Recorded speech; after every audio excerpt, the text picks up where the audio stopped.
Hello YouTube, this is the Florida Rider. Stuck in beach traffic and deciding to motovlog to pass the time.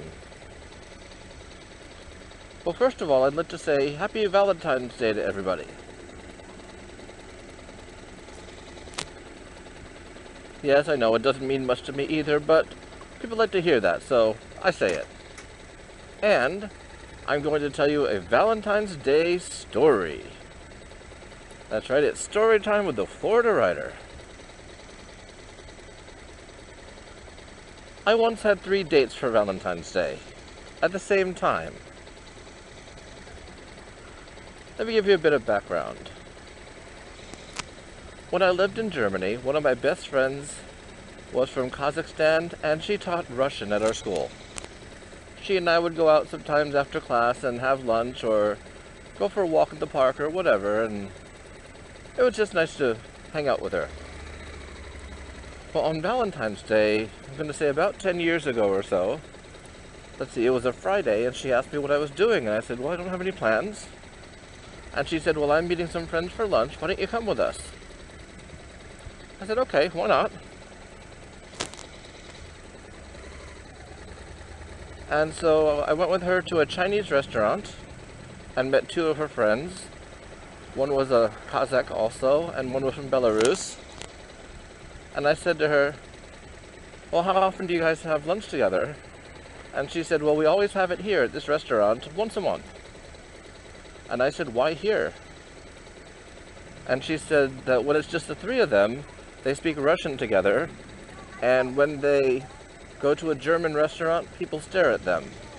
However, at this Chinese restaurant, they never had any problems with people staring or making comments about them speaking their language. And so we called that by 3 dates for Valentine's Day. And as the years went on, once a month when I could, I'd meet the ladies for lunch and conversation and sometimes a walk. And because of the fact that our first lunch was on Valentine's Day, they became known as the VD ladies. The one I knew the best, we called her Shorty because she was short. Another one we called Blondie because she had beautiful blonde hair, and she's acted a bit blonde sometimes too. And the third one was called Fashionista because she could have been a model had she pursued it. I'm quite sure of that. She had the personality for it, she had the attitude for it, and she definitely had the looks for it. Through the natural progression of life, Fashionista ended up moving to a different city, and Blondie ended up moving further away from the city for better schools for her children. And after a few years, it was just Shorty and me. But as her kids grew up, our once a month became perhaps twice a year.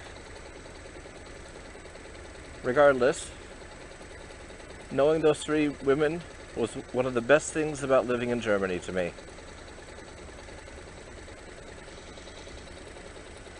So yes, that's the story of the VD ladies. This is the Florida Rider signing off. Goodbye.